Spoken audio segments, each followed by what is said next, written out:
ఉత్తరాంధ్ర ఇలవేల్పుగా కోరిన కోర్కెలు తీర్చే కల్పవల్లి విజయనగరం వాసుల కొంగు బంగారం శ్రీ పైడి తల్లమ్మ. తెలుగు రాష్ట్రాలతో పాటు పొరుగు రాష్ట్రాల నుంచి వచ్చే భక్తులు కొలిచే దేవతైన పైడి తల్లి అమ్మవారికి ఎంతో చరిత్ర ఉంది. విజయనగరం సామ్రాజ్య వారసుల ఆడపడుచుగా కనకదుర్గ అంశతో జన్మించిన పైడిమాంబ దేవతగా అవతరించి భక్తుల జేజేలు అందుకుంటోంది. శ్రీ పైడి తల్లి అమ్మవారి చరిత్ర, సిరిమానోత్సవంపై ప్రత్యేక కథనం. దసరా వచ్చిందంటే చాలు విజయనగరంలో పండుగ వాతావరణం నెలకొంటుంది. దసరా నుంచి ఉత్తరాంధ్ర ఇలవేల్పుగా పూజలు అందుకుంటున్న పైడితల్లి అమ్మవారి సిరిమాను సంబరాలు ఆరంభమవుతాయి. అందుకే దసరా మొదలుకొని పైడితల్లి అమ్మవారి సిరిమాను సంబరం వరకు విజయనగరం అంతా సర్వాంగ సుందరంగా సిద్ధమవుతుంది. ముల్లోకాలను ఏలే మూలపుటమ్మ అంశంగా ప్రజలచే కొలవబడుతున్న విజయనగరం పైడితల్లి అమ్మవారి సిరిమానోత్సవం ప్రతి ఏటా ఘనంగా జరుపుతారు. విజయదశమి తర్వాత వచ్చే మొదటి మంగళవారం జరిగే సిరిమానోత్సవానికి ఉత్తరాంధ్రతో పాటు ఒడిశా, ఛత్తీస్గఢ్ రాష్ట్రాల నుంచి పెద్ద ఎత్తున భక్తులు తరలివస్తూ ఉంటారు. భక్తి శ్రద్ధలతో అమ్మవారికి మొక్కులు చెల్లించుకుంటారు. విజయనగరంలో జరిగే ఈ పండుగకు ఓ విశిష్టత ఉంది. విజయనగరం వాసుల కల్పవల్లి, ఉత్తరాంధ్రుల ఆరాధ్య దైవమైన పైడితల్లి అమ్మవారు ఈ ప్రాంతంలో ఉండటం తమ అదృష్టంగా భావిస్తారు జిల్లావాసులు. ఉత్తరాంధ్ర కల్పవల్లి విజయనగర ఆరాధ్య దేవత శ్రీ శ్రీ పైడితల్లమ్మవారి సిరిమాన్ జాతరోత్సవంలో ప్రతి సంవత్సరం కూడా విజయదశమి వచ్చిన తర్వాత వచ్చే సోమవారం నాడు తొలేలుస్తాం, తర్వాత వచ్చే మంగళవారం నాడు సిరిమానోత్సవం అనేది అత్యంత వైభవంగా ఎక్కడా లేని విధంగా జరుగుతున్నాయి.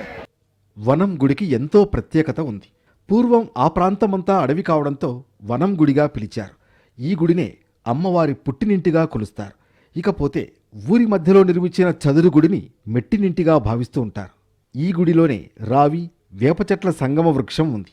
దీని మొదలలో అమ్మవారి సోదరుడిగా భావించే పోతురాజు పూజలందుకుంటూ ఉంటాడు.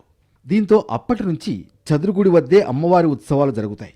అమ్మవారి ఆలయాలన్నీ 1951లో దేవాదాయ ధర్మాదాయ శాఖ తన అధీనంలోకి తీసుకుంది. ఇక అప్పటి నుంచి ప్రభుత్వమే అమ్మవారి ఉత్సవాలను జరుపుతుంది.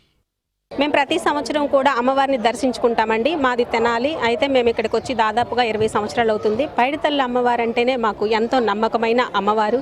అయితే మేము ప్రతి సంవత్సరం ఈ పండుగని దసరా అయిపోయిన తర్వాత చేసుకుంటాము. ఇక్కడ కనుక చూసుకుంటే ఈ రథాలన్నీ కూడా మేము దర్శనం చేసుకుందామని ఈరోజు ఇక్కడికి రావడం జరిగిందండి. మాకు ఎటువంటి ఇబ్బంది వచ్చినా సరే ఈ అమ్మవారి గుడికి వెళ్ళి మా బాధను చెప్పుకుంటే వెంటనే మాకు తీరుతుంది అని చెప్పి మేము నమ్మకంగా ఉంటాము. అందుకే ఈ సంవత్సరం కూడా ఈ అమ్మవారిని దర్శించుకోవడానికి అయితే వచ్చేసాము.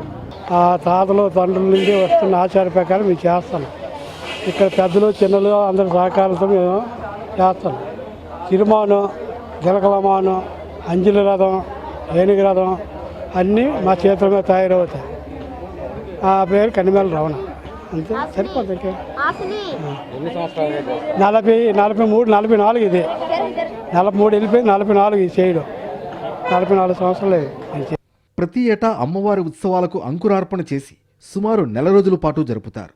ఉత్సవాల ప్రారంభానికి సూచికగా ప్రధాన రాటను ప్రతిష్ఠించడం, తొలేళ్లు ఉత్సవం, సిరిమానోత్సవం, ఉయ్యాల కంబాల ఇలా అనేక కార్యక్రమాలు ఈ నెల రోజుల పాటు నిర్వహిస్తారు. సిరిమాను జాతరలో అంజలి రథానికి ఓ ప్రత్యేకత ఉంది. సిరిమానుకు అంజలి ఘటిస్తూ ముందుకు సాగే రథంపై 5 పురుషులు స్త్రీ వేషాలను వేసుకుని కూర్చుంటారు. స్త్రీ వేషధారణలో ఉన్న వీరంతా అమ్మవారి పరిచారికలకు ప్రతీకలుగా భావిస్తారు. కోరిన కోరికలు తీరుస్తుంది. మనకి ఏ ఊరు వెళ్ళినా ఆ తల్లికే అనుకుని మేము పలానా దగ్గర మేము వెళ్ళాలి, తల్లి మాకు చల్లగా తీసుకెళ్ళి ఆ కోరిక నెరవేర్చి చేయి తల్లి అనే సంకల్పంతో మేము మొక్కుకుంటాం. ఆ కోరికను నెరవేరుస్తుంది ఆ తల్లి. మా చిన్నప్పటి నుంచి ఇక్కడ ఉంటుంది తల్లి. తీసుకొస్తారు సంవత్సరం చెప్తుంది ఏ కల్లోనైనా. ఆ కల్లోకి వెళ్తే తీసుకుని తల్లిని తీసుకొచ్చి ఇక్కడ ఉంచుతారు. అన్నీ చేసి అందరు చల్లదనం చేశాక తల్లిని మళ్ళీ సిరిమాను తొలినాడు తీసుకెళ్తారు. మధ్యాహ్నం 1 గంటకి పసుపు కుంకుమ అన్నీ వడపప్పు అది పెడతారు. ఎవరికి కలిగింది అది పెట్టుకుంటారు. మొర్రాట మాత్రం కంపల్సరీగా అలా తల్లికి పోస్తూనే ఉంటారు. ఈ వచ్చిన కాంచి వెళ్ళిన దాకా తల్లి పోస్తున్నారు. ఆ గుడికి వెళ్ళిన దాకా పోస్తారు. తీసుకొచ్చినప్పుడు పోస్తారు. ఆ ఊరు గడ అక్కడ భోజనాలు అవుతాయి. అక్కడ అన్ని ఉపవాసాలు చెప్తారు. అక్కడ పండగలాగా అవుతాయి. ఏ ఊరు కోరితే ఆ ఊర్లో పండగ. సిరిమానోత్సవం జరిగిన వారం రోజుల తర్వాత వచ్చే మంగళవారం రోజున అమ్మవారికి ఉయ్యాల కంబాల జరుపుతారు. అదేవిధంగా చివరగా అమ్మవారి విగ్రహం లభ్యమైన పెద్ద చెరువులో హంసవాహనంపై తెప్పోత్సవాన్ని జరుపుతారు. ఈ క్రమంలో నెల రోజుల పాటు నిర్వహించే సాంస్కృతిక కార్యక్రమాలు భక్తులకు ఆనందాన్ని కలిగిస్తాయి.